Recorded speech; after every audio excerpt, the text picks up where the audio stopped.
All right, episode 3. We are here after some short time off. The Bills did some things. We'll get into that right out the jump. Starting with Naeem Hines. Bills cut him, saved him about $4.6 million. Now we're gonna just go right into it. What do you guys think of the move? You can go first, Trent. All right.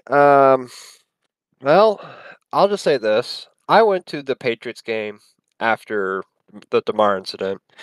I've never felt more like sheer happiness in a football stadium than when it was like a weird sense of like happiness, relief, joy, like all the positive emotions after the grief of, you watched a football player probably die on the football field. Well, he did die.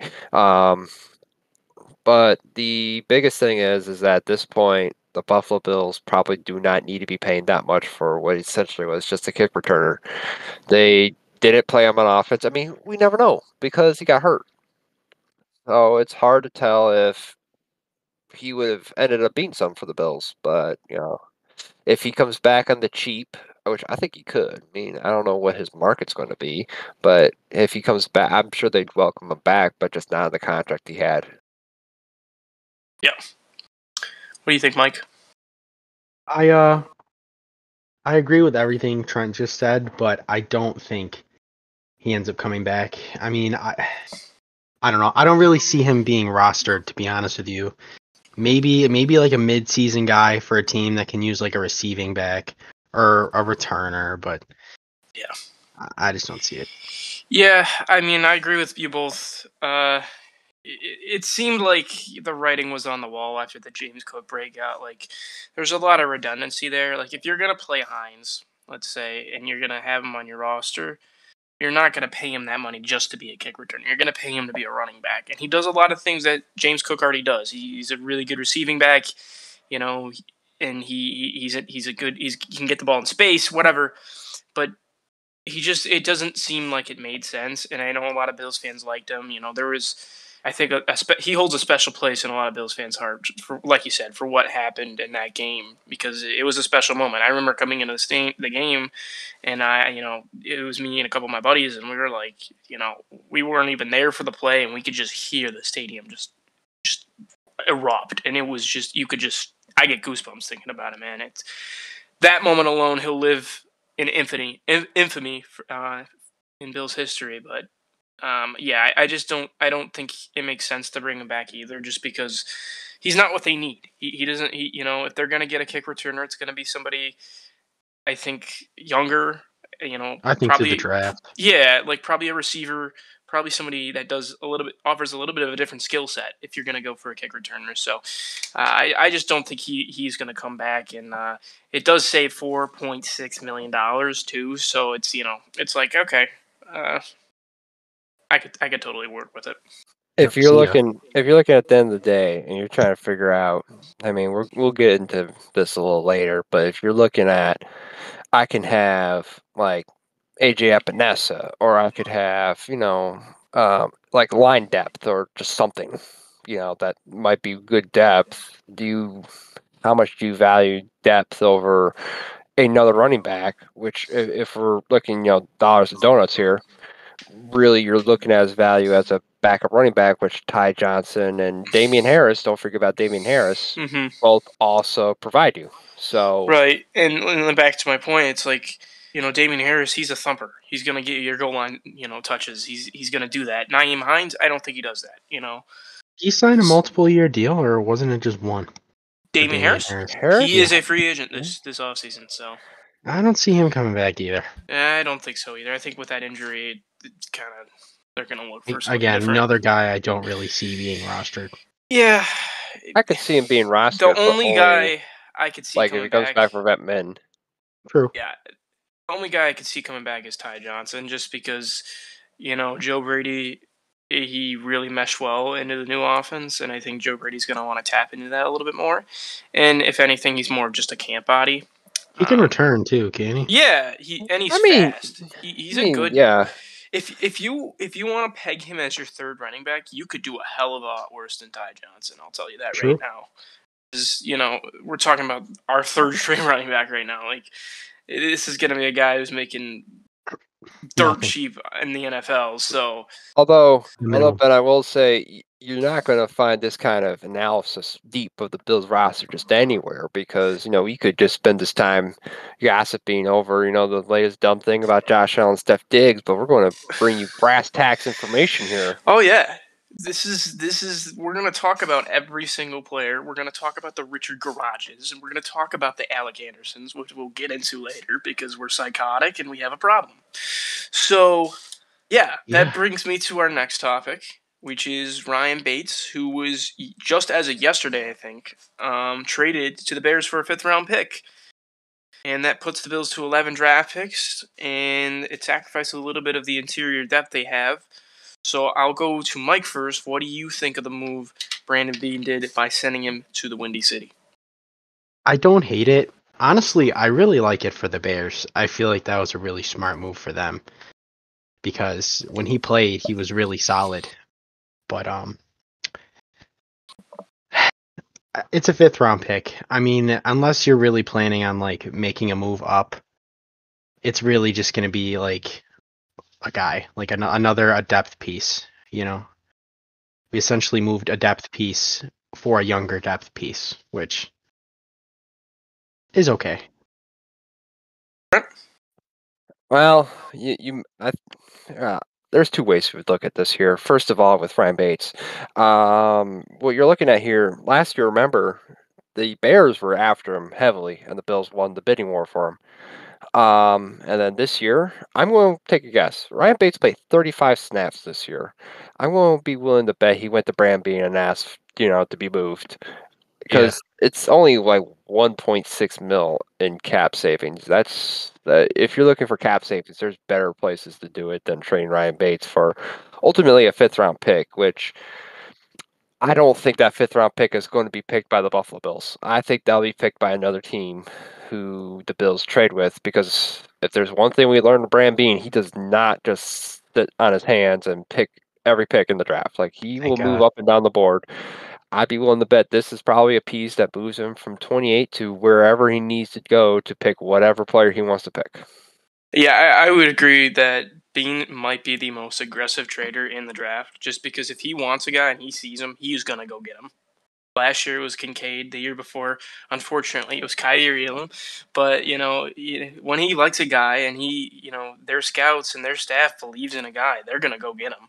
I'd be willing to bet the Elam pick was because they didn't get McDuffie. And the Chiefs jumped while they were trying to jump up, I think was, if my memory serves me correct. I don't even think Elam's that bad. No, I agree.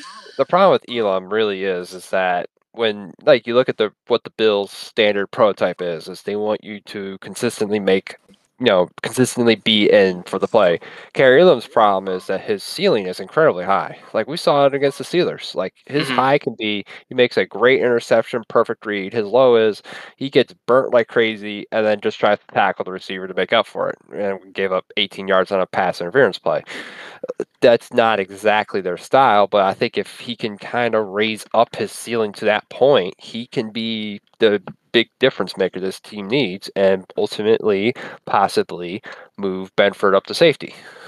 Yeah, and I like the whole Benford experiment, because I think when you watch Christian Benford play, he's a very smart and instinctive player. He doesn't rely too much on his athleticism or anything like that. He is a prototypical Brandon Beane cornerback. And that's why I think, like you said, at safety, it could make a lot of sense.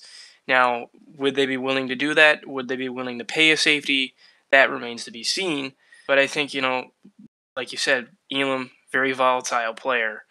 And yeah, it just, we'll see. I mean, if they use that pick, Beane has been good in the 5th round, I will say. You look at a lot of his 5th-round picks. For drafting in the 5th round, he doesn't do too bad. So we'll see where it goes. Khalil Shakir. Hey, Khalil Shakir is right. And before Brandon Beane was here, they did draft Matt Milano in the 5th round. So, which was, if my memory serves me correct, was the first pick that either McDermott used off of Whaley's board or off of Bean's board. God, Doug Well, Whaley. Bean actually wasn't hired until after that draft. That's correct. He was hired However, after that draft. There was an interview with Deion Dawkins where he talked about the whole draft process. Never heard of Pete from Buffalo, and the first time he did was when Sean McDermott called him.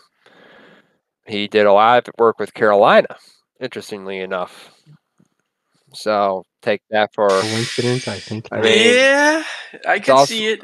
Also strange why the Bills would take a corner from East Carolina, a place that probably pretty easy for Carolina Panthers scouts to go and watch. Right. So, but anyway, that's neither here nor there. Yeah. You also got Wyatt Teller in the 5th round too, which I'm still upset we traded him. But good news is, Osiris Torrance looks like a stud. Yeah, and so does I think Connor Montgomery in the stalwart as well. I think he's very underrated he's piece solid. on that line. He's a nice piece. But back to the trade though. With trading Bates, I think you're getting a very versatile player.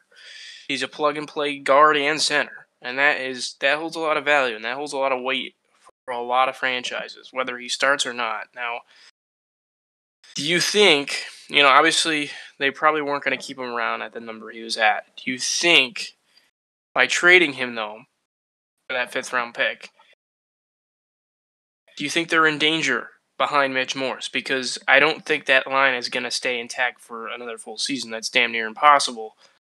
So, do you think they draft a center? What do you want to see them do behind him? Because there's not a ton of guys there other than Alec Anderson, who's an unproven guy. Cheap veteran depth. Yeah, give me the cheap veteran signing all day long. Yeah, like Mike said, probably. I mean, we're going to get into this a little later. I probably need to update my list, but if there's a backup center out there, that's probably where they go. Because I think now what you're looking at is you're now 2 years behind where you were with Bates, where you're teaching them center, which is I think where we're at with Alec Anderson now. I don't even want a guy that just plays center though. I want a guy that can do what Bates did. Well, and play another position on the line. The thing is that you have to teach a lineman center. It's not like a guard can play tackle. A tackle can play guard. It's very similar in responsibilities. The only difference is you're looking at, a different step on your pole or a different, your different responsibility. Are you getting the defensive end? Are you getting the linebacker? That's really the main difference between guard and tackle. With center, you have a lot more visibility of the defense. You have to snap. You have to snaps down. So really, you're teaching a player center. Whereas guard and tackle can be interchanged. You see it a lot on teams where they'll just throw a bad tackle at guard or a super strong guard at tackle if they're in dire need. Like that can be flip flopped. Centers have to be taught. That's the biggest thing. That's why Bates was a commodity. Yeah, but I also think when you sit there and we get a veteran, what happens if Mitch Morse retires? Because we know with the concussions, with the injury history, are you comfortable with using your 1st round pick next year on a center? Or would you like to see them draft a center in like the 4th or 5th round, like a project player? Now, there's a player I like out of Wisconsin, Tanner Bortolini. I love that guy. Really good athlete. Give me a big boy from Wisconsin. Tanner Bortolini. I'm telling you, remember that name. It's a good rule of thumb for anyone listening out there. If there's a lineman coming out and he's a big beefy boy and it says Wisconsin, odds are you're going to get somebody that's good because they feed them boys good up there. Yeah. I just think, I would rather have them go out and draft a guy, yeah, you can get a veteran and, be a little bit more confident if Morse goes down, but to me, you really have to start thinking about the future of that offensive line outside of, Torrance. I think you're pretty much settled in at all the other 4 spots, but at center, when Morse climbs in age, progression will come with it. I think you're going to have to look for an answer there. And that's a very important position, especially, with the communication aspect. Trent touched based on a lot of it. There's a lot of, things that go into playing a center. So I think I'd like to see them draft one. Because I think it's like you're saying, Ben. I think it's a lot easier to teach it to basically move a center to guard, like what Mike was saying. So that it's not his just role as center. Because you draft somebody, odds are he's going to be both Morse's backup, Torrance's backup, David Edwards' backup, Connor McGovern's backup, Alec Anderson's backup. Like you're dealing with where we're at on that line. So we'll see where we go from there. I think they would have talked with Morse too and kind of put the feelers out. I don't think they would have let go of Bates if they would have thought they wouldn't be going in next season with Morse, or else that would be incredibly stupid. Yeah, but I also think the other side of it is, did Ryan Bates just want to be like, okay, can you just send me somewhere where I can start?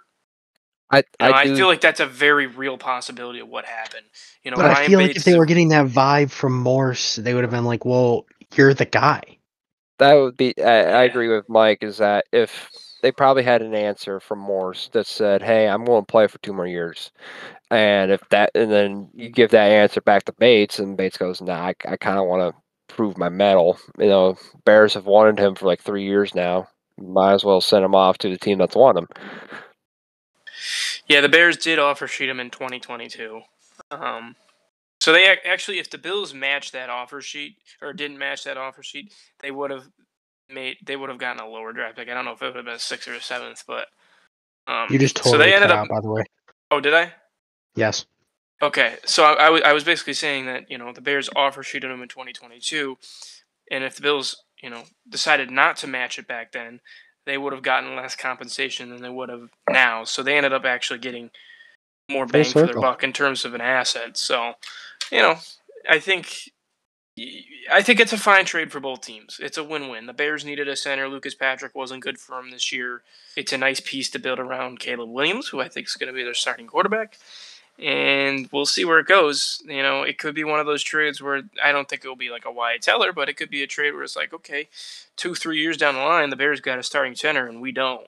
And it's like, okay. I feel like they just gave up on Wyatt Teller prematurely. Yeah, I think so too. If also around that time, I believe that's when Cromer had left and they had just gotten Bobby Johnson. Correct me if I'm wrong. I can look this up to double check my timelines, but I feel like the change in blocking scheme, I think, kind of played a factor in that. I mean, Wyatt Teller is a phenomenal downhill. At the time, he was a great, power guy and a good enough pass guy, but he wasn't really the pull and wasn't the zone block guy like Bobby Johnson's scheme was, which, as we now know, wasn't great. Yeah, and he also got canned by the Giants as well. They went and got the Raiders O-line coach Carmen Bricolo, who's one of the best in the business. So Bobby Johnson doesn't even have a job now, I don't think. Let me actually. He may have gone somewhere. Let's see here. He is now the offensive line coach for the Commanders, Washington football team. Yeah, I don't know. The Bills hired him in 2019. So was Teller still on the roster or no? I think he wasn't. I think he was traded in the preseason that year. About to find out right now. Yep, that's correct. Bobby Johnson came in May 20. He came in let's see here, May 28th, 2023, and 2019. Mm-hmm. And then the Browns got Wyatt Teller that preseason at the end of the preseason. So, yeah, I offensive snaps played, by the way, in the whole NFL. It sucks. 5th in sacks allowed. It's painful to look back on that trade. That's by far, I think, without a shadow of a doubt, Brandon Beane's worst move outside of signing Von Miller. However, if you want to look at what you got from that trade, I don't know whatever happened to the 5th round pick, but the 6th round pick, which was 188th overall, was kicker Tyler Bass. So you could give me 10 Tyler Basses and it wouldn't even come near the best. No. I mean, I think Beane has admitted he regrets doing the trade. It's probably bad intel from the line coach. Yeah. I don't think that's as much on Bean as it is Bobby It's just Johnson bad because intel. yeah, You gotta. Von Miller, the second worst move, huh? I said he is the worst move. Why Oh, Teller's the wow. second. Really? I'm gonna go that Ooh. far. Wow. Man, we're firing all. We're Yes, we firing are. them off today. Yes, we are. That's standing out to me. That's interesting. Well, I can let's just see say why you this: say that. if Von Miller doesn't improve at all, I don't. I think it's premature to say that probably. But if Von Miller has another season like he did this past year, I think without a shadow of a doubt, he is by far the worst move Brandon Beane has ever made. Because when you think about it, they were competing with the Chiefs. They were trying to keep up with them, and that was a big year. Obviously they were gonna be like, let's spend some I mean, money. he Let's had go get 8 a guy. sacks last year. I know, and that's what I'm saying. It could be premature. I hope it is, but right now it's not looking good. Here's the thing. I will just say one last thing about Miller Okay. thing. I don't blame Brandon Beane for doing this because that's a swing for the fences moment. Fuck Right. yeah. And listen, those 9 games he was healthy, we looked like geniuses. Yeah. Like injuries happen. Like it's Right. just. I wouldn't say All right, it's so the go worst out and move. I sign would Chris just. Jones, please. I'm begging you. Yeah. God. Yeah. No, don't Yeah. even get me started. What do That I guy's gotta a do? train wreck. Your alternate is Chris Jones. Yeah, have fun with that. That would have been the worst move. This was just an unfortunate move. Anyway, Jones would be what's Yeah. next? disgusting. So there is a rumor circulating Bill's Twitter right now, which I actually did post on Bill's Access, which I do believe a credible source on Twitter. You might want to give him a follow because he does drop some scoops, and he is right every single time he does it. You can, check him on it. It is Erie County Bulls on Twitter. Erie County Bulls. This guy tweets. He's followed by some respected members of the Bills media. And he drops a few scoops out there. And the other day, he did say that the Bills are going to re-sign an offensive lineman and a defensive lineman very soon. The offensive lineman we have narrowed down to David Edwards because he is the only free agent offensive lineman on the Bills. So we expect David Edwards to come back. So I'll ask you two, who do you think that defensive lineman is that they're going to be bringing back? Trent? Alrighty. I'll give you the defensive lineman I think is coming back. Grew up in Binghamton, New York. Went to Penn State College. Penn State University. Not a college, it's a university.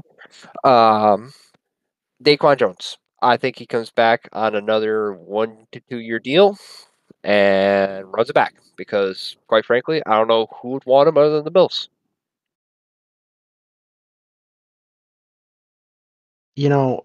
That makes a lot of sense, but for the sake of just happiness, give me AJ Epinesa. Oh, he's going bold. I am. AJ Epinesa was so good last year in key moments that I would just love to have him back. But I feel like the full reality of the situation is we're both going to be wrong, and it's going to be Shaq Lawson. Oh gosh, don't even get me started. If it's Shaq Lawson, I'm gonna do an emergency pod, and I'm just gonna Welcome to scream into Buffalo. my mic for 5 minutes, saying, "Why did they just do that?" Because you just got my hopes up for no reason. Watch it be like some It's Tim practice Settle. squad. Yeah. Tim Mhm. Settle or Poona Ford. I agree with Trent. I think it is Daquan because realistically, I think they're gonna have to still jump some hurdles to make that Epinesa thing work. I feel like Daquan Jones is much more within striking distance in terms of getting a deal done faster. So I would say Daquan because I think he's not going to cost that much. I touched base on it in our previous episode where I think he's probably going to make like $5-6 million. And to me, like his cap hit's going to be reasonably low, and he's very important for that D line. I know Eric Washington's gone, but they kept their assistant D-line coach Marcus West, who's worked with these guys. And Daquan is a big veteran voice in that room. To me, it feels like it makes a lot of sense to bring those two vets back. So David Edwards, Daquan Jones is what I think it's going to end up being. Obviously, David Edwards is going to be the offensive lineman they bring back, and he was very important for what they did last year. I think you saw it a lot in the playoffs. That 6 offensive linemen, and it's Joe Brady loved doing that. So we'll see what happens there. But that brings us into the big one, our free agent targets. Okay. So I'm looking at a chart right now. I know before we've talked about cutting Tre'Davious White on if that would be a good move or if that would be a bad move. Right. So if they cut him this year, he'd have $10 million in dead money, but they'd save $6 million. Mm-hmm. If they cut him next year, it'd be $4 million in dead money, and they'd save almost $13 million. Yeah, that's why I talked. It's why that juice might be worth the squeeze because it might be. Yeah, that's a lot of money.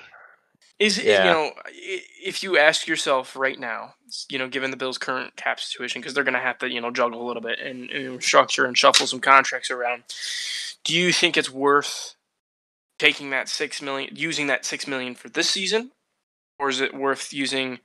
Did you say $13 million for next year? 12.5. Do you think that 12.5 will be more important for next year, or what's more important, $6 million now or the 12.5 next year? Because I know, the obvious answer might be the 12.5 because it's more money, but right now they might be in a situation where like, okay, we kind of have no other options. So I think it's just going to come down because would that be June 1st cut or is that a? It'd probably be post June 1st, right? Okay, because I think that comes down to how the draft falls. Because really at this point, Tre'Davious White has had an Achilles injury and an ACL injury. He's probably not going to be the same player, so you're probably looking at really Rasul Douglas being your number 1, and then you got to ask, is he a capable number 2? And then you have to ask yourself, is Trey White being your number 2 better? Do you get more value from Trey White being your number 2 for his current contract than you would like Christian Bedford, Kyrie Lim, or whatever rookie you find, or whatever you end up with at with the $6 million extra? I just thought that was super, super, super interesting. Because you're also looking at next year. Von Miller also is probably coming off the books too. So no guaranteed money. Yeah, I think because remember that Von Miller contract was a 3-3. Yeah, and I don't think they're restructuring it, so I think it's staying at 3-3. The Tre'Davious White situation is very fascinating to me because, like, I think before his injury this year, what game was it? Was it the Raiders that he got hurt? I don't remember exactly. Miami game. Miami. Yeah, it was a 4th down play chasing down Tyreek. Right. You're right. Yes. He was starting to show that you can be what he was. Confidence. And to me, yeah, that's a big thing of it. To me, like, is it worth finding out if he still got it there, or do you let go of him? It's a very, very fascinating situation because I don't think anybody knows what the Bills are going to do with it, and I feel like it almost makes sense to keep him for one more year. Yeah, you're saving $6 million. Yeah, we'll see. I mean, there's a lot of interesting cap situations going on. So actually, one thing I wanted to talk about. This is more of an NFL centric topic than it is the Bills. Since the cap has gone up, what a lot of teams have been doing is been eating a lot of dead money. Teams haven't been afraid to bite the bullet. Just today, the Seahawks cut Quandre Diggs and Jamal Adams. That cost them some money. There's some other guys out there that's been cut. I'll go down the list. Like, teams are not afraid to bite the bullet because the cap keeps going up and up. So that's another situation where it's like, okay. The thing we also got to consider when you look at that, Ben, is that those teams don't have quarterbacks. Like, unless don't get me wrong, like I haven't seen the full list yet. Yeah. But like the Seahawks do not have a quarterback. Like they they don't have a guy where you can look at them and say, yeah, they can beat the 7th best team in the AFC in a shootout. You don't think Geno Smith has that dog in him? You don't think the Seahawks would be the greatest I'm sure franchise in Geno history? and Drew Lock have that dog in them, but that dog runs slow. Drew Lock, I'm saying this right now. It's completely off topic. I'd love Drew Lock to be my backup quarterback next year. Oh, just the aura. That would be cool. I would love to see that. The Seahawks have 2 of the coolest possible backup quarterbacks you can have, and they're both trying to start. Yeah. So, wonder if Russ, even in the tiniest of possibilities, just make the Seahawks look like absolute geniuses, and he goes back to Seattle. I think if Russ goes anywhere, he's going somewhere just to get one final ring. Because I just think that'd be hilarious. No, I see Russ taking a bridge quarterback situation. I'm sure there's someone out there that's willing to make him a bridge. This year, the draft, after the first 3 guys, it really falls off. And then I think there's going to be a situation where, like, let's say the Raiders take, Are you telling me J.J. McCarthy, who threw 7 passes against Penn State, is not a franchise quarterback, Ben? Are you? Yeah, is that what you're telling don't me? People are think starting so. to really like him, though. Yeah, people are starting to really, really like him. Really like him, and I think he is overhated to an extent. But I don't think he's a franchise quarterback. Not even close. But he might be a first-round quarterback. He might. Yeah, but it's like if I'm drafting a quarterback in the first round, I want to make sure that guy's my franchise guy. I'm gonna write a lot of letters to Mr. Mayo up there in New England, say that this is your guy. You need JJ. If they take Jay Daniels, get ready for the most Looney Tunes-esque football you've ever seen. You thought Josh Allen played some Looney Tunes football.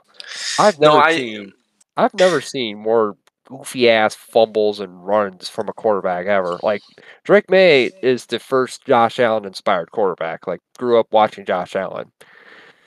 Jaden Daniels looks like, what if Lamar Jackson decided to play like Josh Allen for his entire career? All right, so that leads us into our biggest topic of the night. Is our free agent targets. So each of us are going to go through 5 different guys. They may not be the sexiest names, but they're realistic options for the Bills to go and pursue. Jason Kelce's retired, so we couldn't get the sexiest names. That's true. Man, what a legend Jason Kelce was. On a side note, he was. If you want to tell me what the definition of a dog is in the NFL, Jason Kelce is right on top of that list. I wonder if they continue to do the tush push now. They still will. They're not going to stop. But Nick Sirianni has the most also just to touch base on the Eagles. Nick Sirianni has the most vanilla offense I've ever seen ran do well just because of that.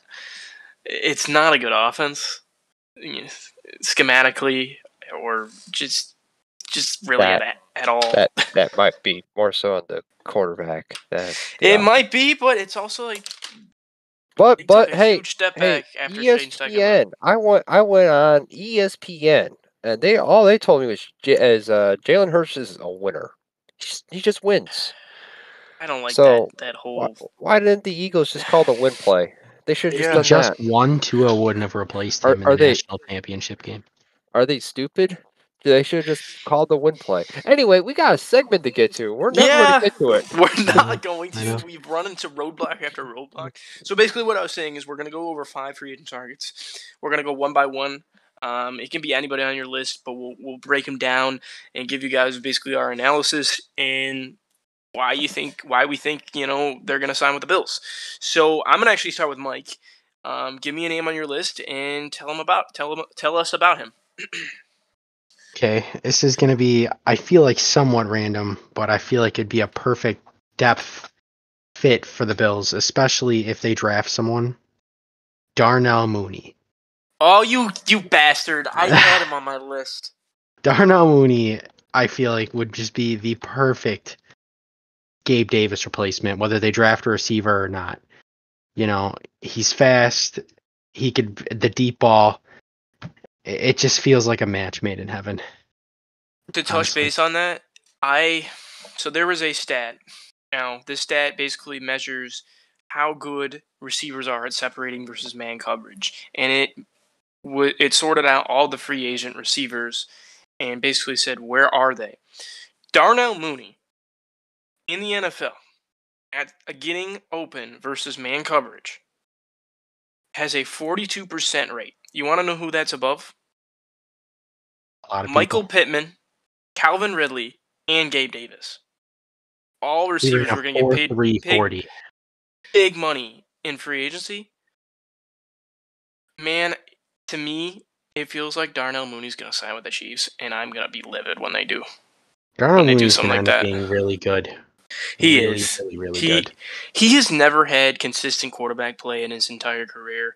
Justin No. Fields hasn't proven to me, at least yet. I thought he could take that step as a passer. He hasn't yet. He hasn't had the quarterbacking to really give him a shot.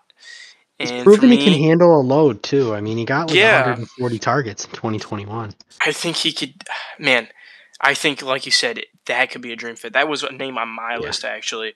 Yeah. He checks all the boxes, and he doesn't have to be your wide receiver too. Like you said, you can go out there and be comfortable with him, being your wide receiver 3, and then plugging, Shakir in the slot and going empty a lot, and then putting him out wide. There's so many things you can do with him. He's a perfect fit. But that basically crosses 2 names off. So Trent, we'll let you go. What do you got for us? All right. Well, I also have a wide receiver on my list. Okay. KJ Osborne. Okay. Here's why: is that likely the Bills, whoever the Bills pick, is going to be a burner. He's going to be a streaky guy, going to get the job done. KJ Osborne can do that. He has that ability in him. I also think he's a great route runner. Like, he kept getting overshadowed in Minnesota. I think he worked great, like how the Bengals used Tyler Boyd as kind of like a true wide receiver number 3. And I think he's cheap. He went to school at UB, so it's not like he's unfamiliar with what it's like playing up here. And if Minnesota doesn't want him back, they got enough problems as it is. I feel like he'd be a great addition to the receiving corps. Something like a Robert Woods that the Bills haven't had in a little while. I like KJ too. I mean, he's a solid guy. He's a vertical threat. He can do some nice things for you. The biggest thing for me would be is that I don't think KJ Osborne's market's very big. And if we're talking like who we're going to get in free agency, Brandon Beane's made it very clear we're not shopping. We're not shopping at Wegmans. We're shopping at Save a Lot. And when you go to Save a Lot, you're not getting the Wagyu steak. You might get the $2 steak. He's pretty decent for Save a Lot. I don't think he's the $2 steak at Save a Lot. I think he's more like the. Nah, he's like the steak you buy at Walmart. Yeah, you get it, and you're like, damn, that was pretty good for Walmart. Exactly. Yeah. We're not getting the fresh cut from the we're not getting straight off the cow steaks here. We're getting what we can get. Oh, yeah. And I feel like Darnell Mooney might be a little too rich for our flavor. Yeah. So that checks off a couple of receivers. I'll move on the other side of the ball. I actually do have 3 guys on this, and I'll start by probably the most popular free agent prediction by Bills fans, by media members. Basically, everybody thinks this can happen, and it's Jeremy Chinn. Jeremy Chinn to the Bills makes a lot of sense, and I'll dig into that, but he's a former Panther, for starters. We know they love their former Panthers. Why do they? But a couple of years ago, Jeremy Chinn, I think before they switched coaches, which Carolina seems to do that every year. Matt Rule. With Matt Rule, he was like poised to be the next big safety, the next big thing. I remember him coming out of the draft, his rookie season. He turned a lot of heads, and he was really impressive. And then since they've gotten in Ejiro Evero, who, on a side note, I think is a great defensive coordinator, I just don't think it worked with him. He is a versatile weapon. He's not going to be your Kyle Hamilton, but he might be a Kyle Hamilton light. So here are his snaps just this year. 107 were in the box. In 143, he was in either a slot position or an apex position. So, safety, whatever. So to me, that tells me with Chinn, you can be multiple. You can do different things. You can bring back Taylor Rapp, and you can be comfortable with him playing in the deep quarter, in the deep half, while you can creep up a guy like Jeremy Chinn and transition him into that Jordan Poyer role. To me, it makes a ton of sense. He's versatile. He can do a lot of things for your defense, and I don't think he's going to have a super strong market just because he didn't play a ton this year. And until he proves that he can be a consistent and regular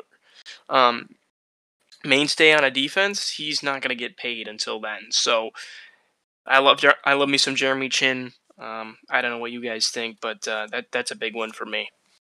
Oh, I agree. Yeah, go ahead. I agree too. You can go, Trent. A lot of what you said reminds me of the other starting safety we currently have on the roster that was from a really awful football team that was thrown on the scrap heap. He's not really thrown on the scrap heap this time, but Poyer pretty much was just thrown on the scrap heap saying he can't stay healthy. We don't want him by the 1 in a gajillion Cleveland Browns. And I think as much as I'd love Antoine Winfield Jr. to come play where his dad played football, I don't think he's coming to Buffalo. I feel like Tag today. My heart. I think it's either. I think if they don't get Chinn, I would keep your eyes on Kyle Duggar, which was a B. He got transition tag today. Are you? I have two safeties on my list, actually. 2. Damn, I should have read that before I went on here. You're good. You're good. It happened one today, who probably is not within our budget, but I feel like would be a really great fit, especially if/when we cut Poyer, would be Cameron Curl. Ooh, I like that name. Cameron Curl is nice. He is. 115 total tackles last year, all over the ball. It just feels, again, like a perfect fit. But if we're going to go based off of a guy that we can put in the box, I mean, who better than Jamal Adams? Oh. Yeah. A little weird, but it could work. I like it. It's just I think a lot of Bills fans aren't going to like it. I like Jamal. I think he's a nice player. I think he can do, if you really make sure he's, has a specific role and you try to make sure he's not doing a gazillion other things like he has been forced to do in the past. If you stick him into a role like a third safety that can come into the box, be a run supporting safety, occasionally drop in coverage, but not too often because he's a little volatile back there, you have a really, really nice piece. But to me, Jamal Adams, I don't see him fitting with what the Bills might be looking for. He just doesn't seem like a Bills kind of player. Jamal Adams would be exactly what we have Siran Neal for. But it's Siran Neal on crack. Yeah, I think it's insulting to compare him to Siran Neal, to be quite honest. I mean, here's the thing, though. Well, I mean, yes, but at the same time, Siran Neal also knows he's a safety. But does he though? Yes. I mean, because Siran Neal to Jamal Adams is like comparing, I don't know, like the nicest car in the world to like, a Prius. Listen, the money that you'd have to spend for Jamal Adams to get Siran Neal production, give me Siran Neal. I don't know. Jamal Adams got cut today. I just don't see him being. I feel like he'd be like that guy that just comes in. And he is a skinnier version of Micah Parsons. At this point in his career. And you just compared him to Siran Neal. Yeah. Because I'd rather have Siran Neal, who's a safety, than some very confused football player. Needs to go play Canada football. Oh my gosh. Figure it out up there. We love you, Trent. All right, Mike, Ben. Okay, Trent, you want me to go? Who wants to anyone. go up next here? I'll go again Okay. because I think we actually, you know what? Let's go with another safety name that if we're just going to shoot for the fences here, we're going to swing for the fences here. Jordan Whitehead from the Jets. Okay. 27 years old, a little older. I don't think he wants to go back to the Jets. As far as I saw, no franchise tag, no nothing, no transition tag. Might be a compelling argument to say, hey, come to the Bills. You can pretty much do the same thing you're doing at the Jets, but we win. Like, I mean, I guess. He's 26. only I don't know. a couple years I old. just feel like if you're gonna go for a safety in the range of a Jordan Whitehead type, you go for like a guy like Cam Curl. I feel like they're gonna have similar markets. Oh man, I would take Cameron Curl in Cam Curl also, just to touch base on that, he tweeted a peace emoji today, so it looks like he's done with Washington. Why wouldn't he be? I mean, he's 24 years old. He's not gonna. Pick. He's not gonna stick around. The He's gonna get paid. The only concern I'd have about Cameron Curl is he is very undersized. He's 6'2". He's 198 pounds though. I mean, Jordan Whitehead's also 198 pounds at 5'10". The difference is 6'2" is a little more lank.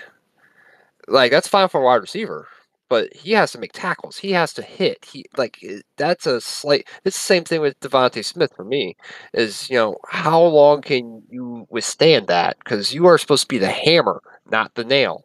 I think a perfect example of this is Bobby Babich in a press conference. He doesn't view players at sizes. He doesn't look at them like that. He views them as how they play, what size they play at. So I think it's a very good example. You might have a Terrell Bernard who might be, smaller than what people might want in a linebacker. But he plays bigger. He hits harder. He makes up for it. So for me, I think Cam Curl is a perfect, example. He might be a little bit leaner, but Cam Curl also plays bigger. He does, and he's proven that time and time again. Unfortunately, it just doesn't get noticed around the league because he's on Washington. Who, when we think of Washington, we think of dog shit, pretty mediocre football. So it's I think you both make compelling arguments, but at the same time, if you're gonna make that argument, Trent, I think you have to also say, okay, how does he play at that size, and that's just how I think. I mean, you're not wrong, and one of the bigger things with the point about Bernard is that you can look at size, but also part of the thing is when you look at Terrell Bernard's body composition, that's one of the biggest things when you look at defensive players is that if they're leaner, then yeah, they can hit hard, but that's also not as much. That's a lot more impact on the skeletal structure of the player. Whereas, yeah, Whitehead's 198, 5'10", that's also a little more beef on his bones. So that's also, when you think about it, this guy's going to have to play for 3-4 years on the Bills. He's going to be starting safety in the Bills. The Bills ask a lot more from their safeties than Washington does from their safeties. Cameron Curl would be an all-pro. I'd agree with you. Got to remember, Cam Curl's also played in the Rivera system, so maybe Riverboat Ron gives a shout to Jesus Sean McDermott. Christ, please. I'll guess all I'll right, go we got next more here. players. Yeah.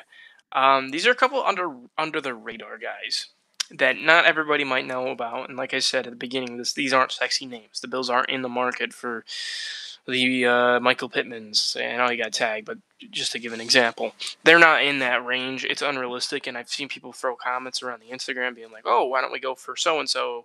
when they're probably going to cost $25 million a year. I'm like, you have to temper your expectations. We're not going to spend money.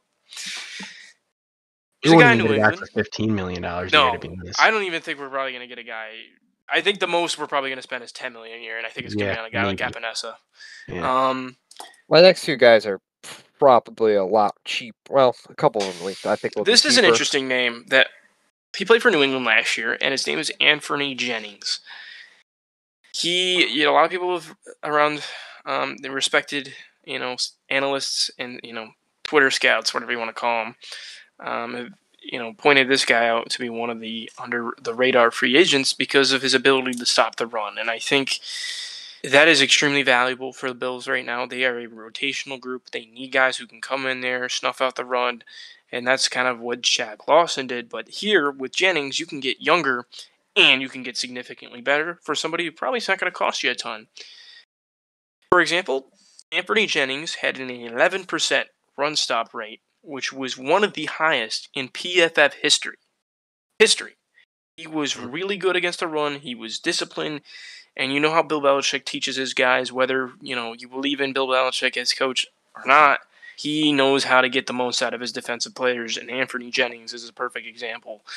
He's scheduled to hit the open market, and I think the Bills could come calling being like, you can go back to New England or whatever, but you can come here to Buffalo, join a rotational group, which is probably what you're going to be offered everywhere else you play, and you can join us and be like, you can win, and we can, make sure you're still going to be an important piece of what we do. So I like that move. I'm not sure if you guys are familiar with him, but Anthony might Jennings. Be one of those guys that just randomly gets paid like a better that contract than you would think. I mean, 6'3", 255 from Bama, former third-round pick, only 3 years in the league. I mean, a coach might look at him and be like, I could make him just better.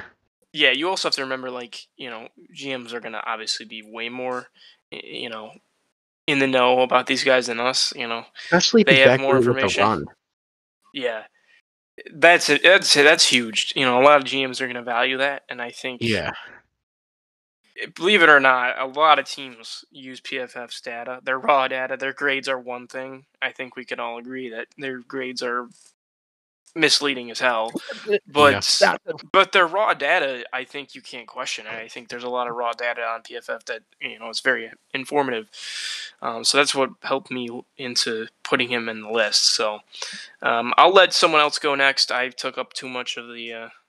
I was actually going to say I didn't recognize him until I quickly saw a couple clips of him against the Bills and made me think that he wouldn't be. It would be a lot like when Patriots poach players from us, except I don't want to be a Mike Gillislee situation. Yeah. Mike, I don't know if you've got anyone that you really want to talk about. If you can, the floor is yours. I got a name that might be a little less significant, but familiar name for people who listen to this podcast. You know what? Give it a run because mine is very, what I'll call it odd. So all right, mine's kind of unorthodox. Backup quarterback for the Bills lately has just been whoever's friends with Josh. Mm-hmm. I don't think that's going to change, but this is a segment where if we were in charge, this is who we would target.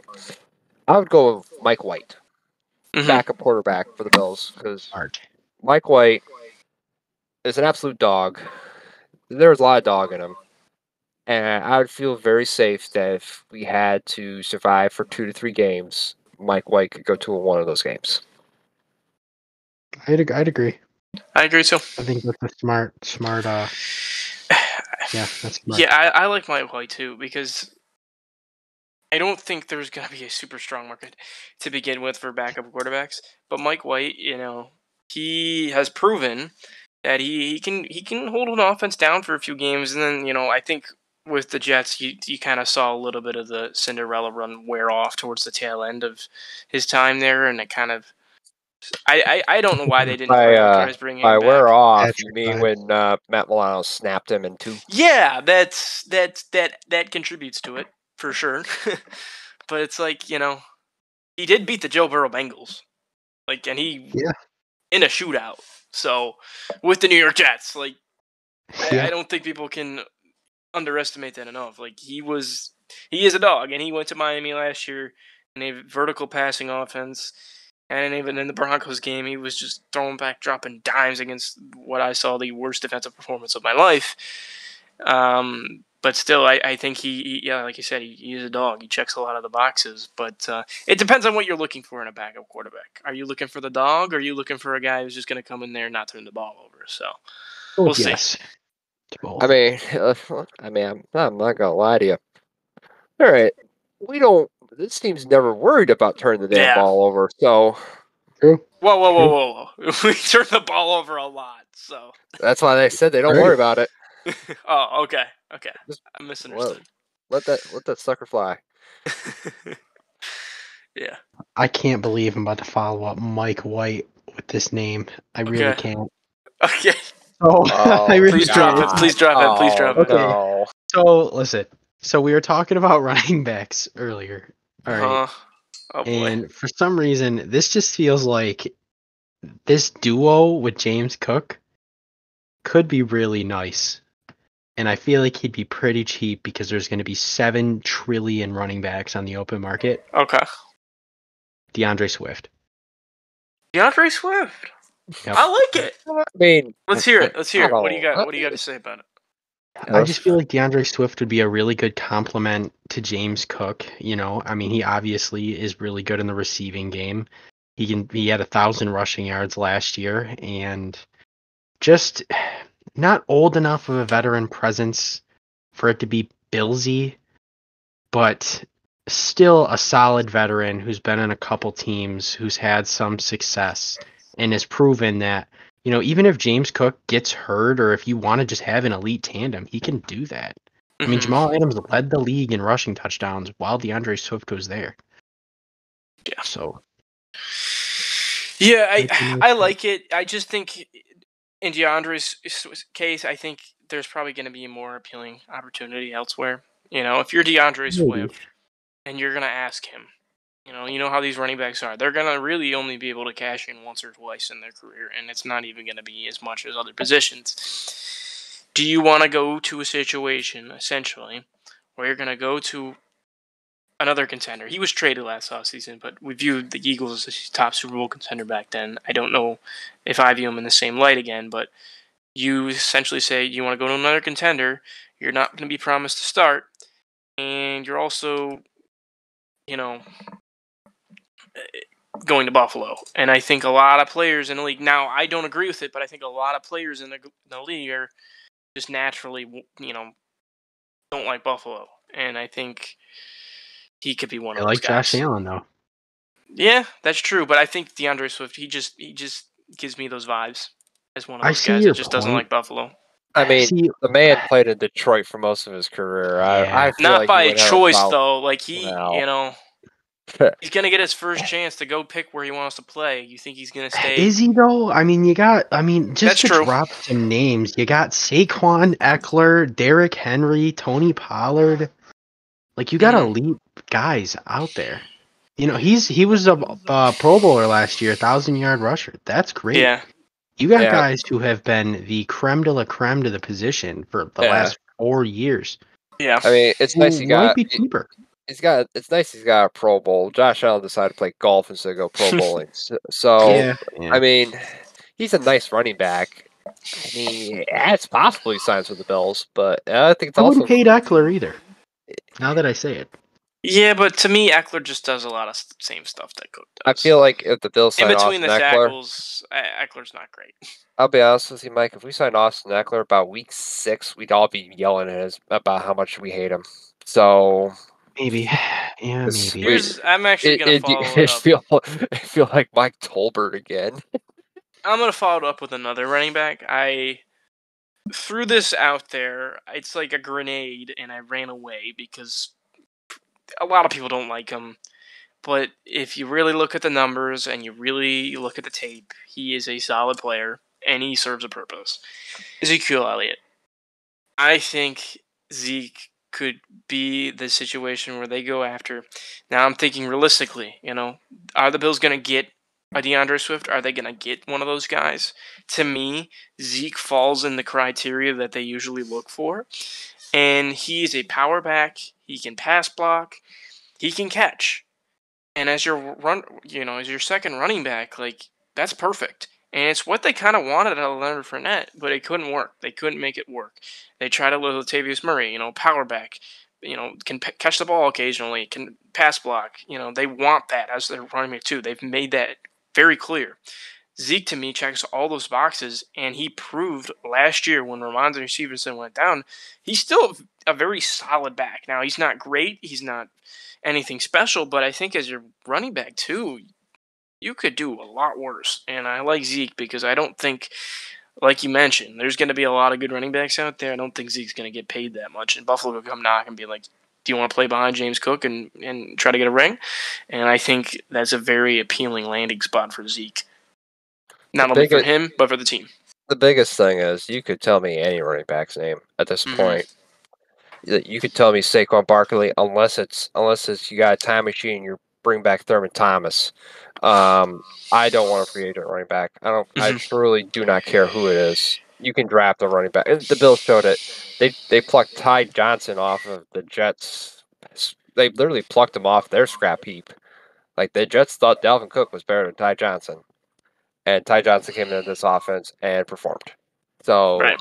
I think you really could just because really, unless you can.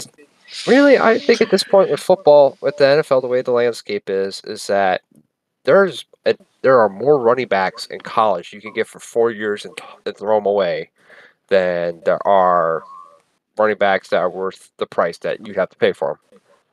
I feel like Brand Bean's smart enough now that we don't go after running backs unless they are playing for the veteran minimum, which I don't know if Ezekiel would play for the veteran minimum. Oh, he's playing for the veteran minimum. Yeah, I don't think there's gonna be. I think he'll make like $2 million. He's 28, going on fucking 58. I would, yeah. I mean, I feel like there's a lot of poorly ran teams out there. I wouldn't bet against one of them, seeing how he performed the Patriots. I wouldn't even bet against the Patriots resigning him. Yeah, that'd be weird. That would be very weird. They signed him to begin with, and they had Ramondre Stevenson. Right. So, but at Zeke though, like he's like you said, he's gonna be like 28, and at this point in his career, the running back, their lifespan is less than a normal position. He's gonna want to go to try to win. You're not gonna do that in New England. It doesn't make sense for him personally to want to stay in New England. I think. I guess we'll move off of running back. That's a lot of running back talk for a team that doesn't necessarily need one. Sure. I'll let Trent drop a name in there. What do you got for us? All right, not running back. It's actually a defensive lineman. Okay. Back to the defense. Shelby Harris from the Cleveland Browns.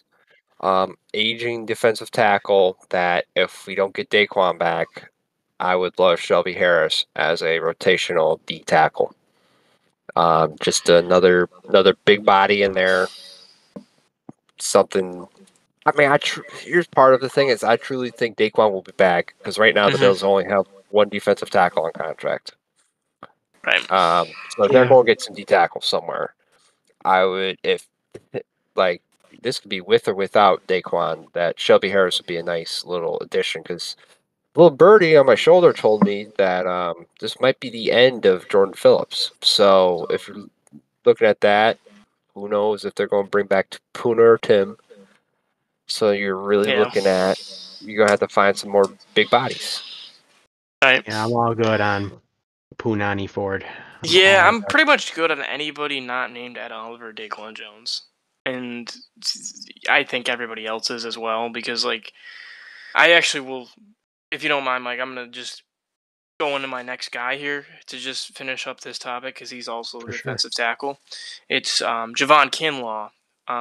But I'm sick of our rotational D tackles not doing anything. Anytime Ed Oliver steps off the field or Daquan steps off the field, I have to worry that whoever steps in is just going to get steamrolled in either the run or they're just not going to be good against the pass.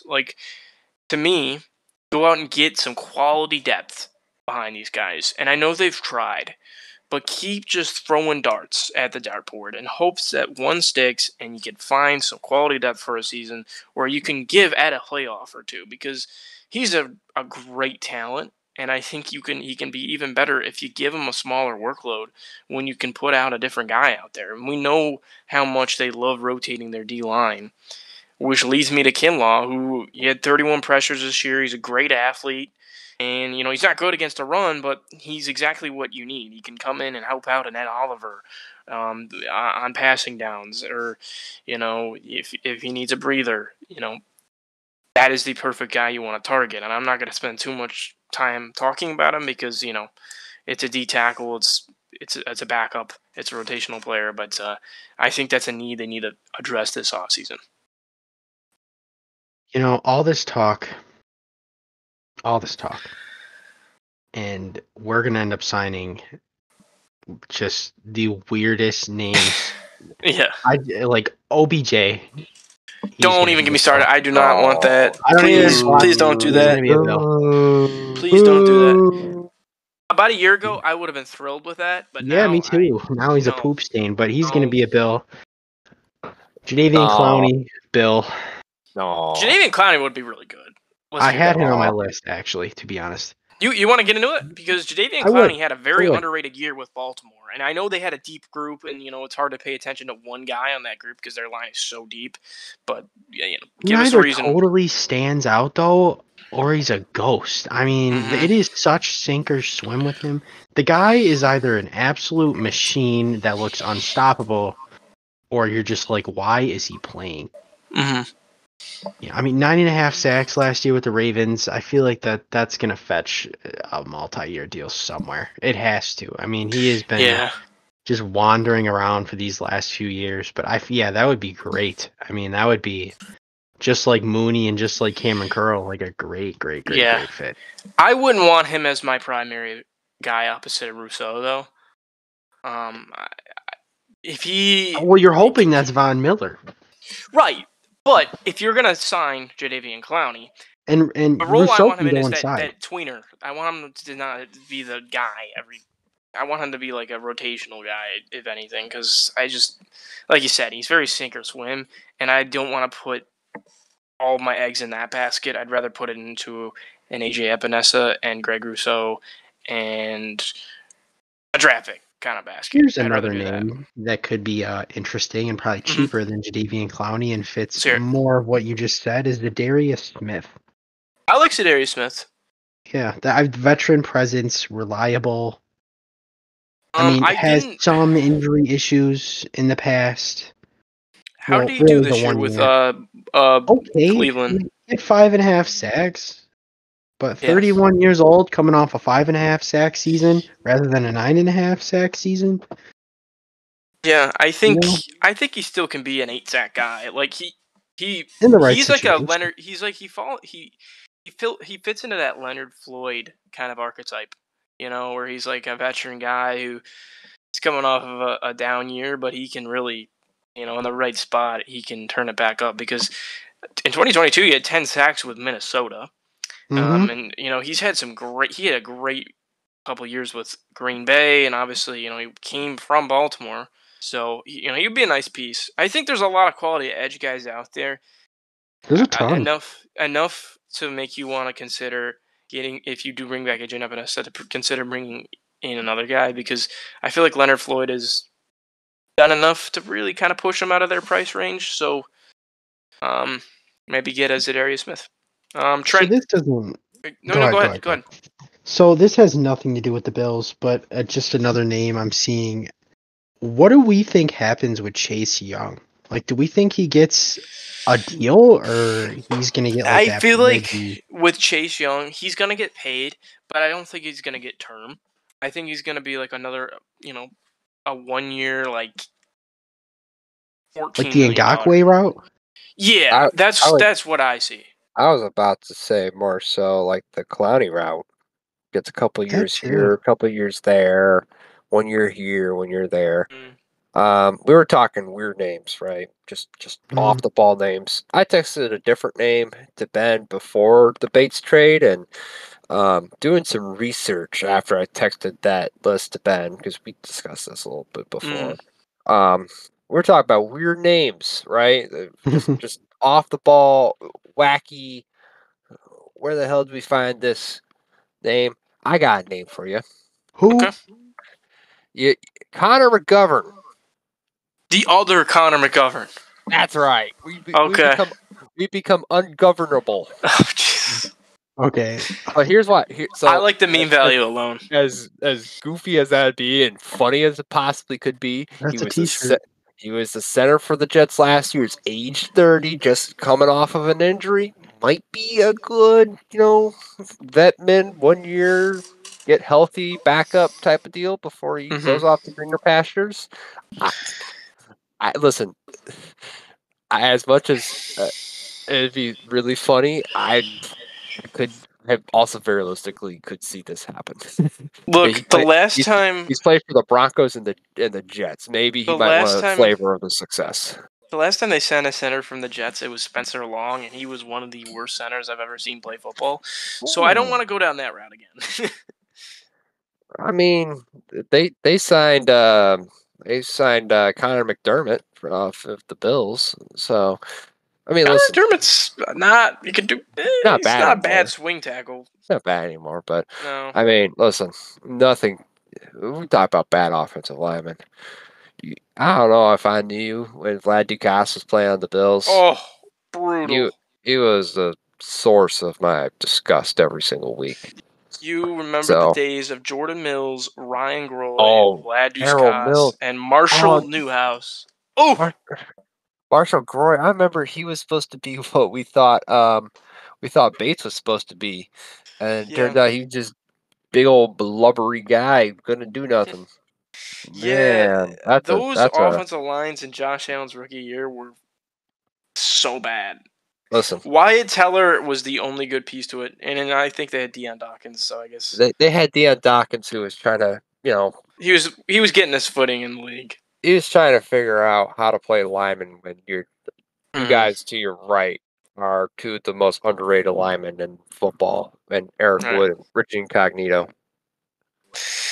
Well, does anybody have any other names they want to throw out there? I think we've covered a lot of guys, but if there's still some guys you want to mention and talk about, fire away. Yeah, there's a couple.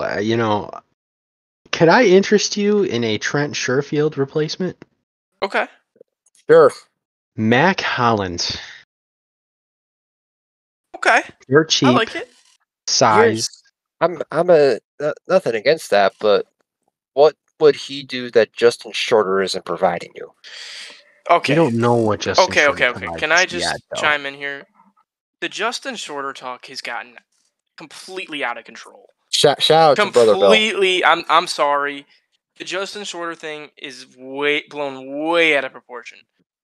He was drafted as a project. He is a toolsy player, right? He hasn't played at all. He didn't even see preseason snaps. This guy. Oh, he did. You're gonna not much. He saw your standard second half preseason. You're gonna tell me that this guy, who has proven virtually nothing, is a better option than Mac Hollins, who has proven that he can be a vertical threat, he can be a deep threat guy, like Mike mentioned. Like, to me, that's just. I mean, using that logic, malpractice. That's malpractice. If using that logic, why wouldn't we re-sign Gabe Davis? Because if you're going to draft like Troy Franklin, well, it's different when you're talking about a first-round pick and a sixth-round pick. Well, I mean, Mac Hollins is going to be like $2 million.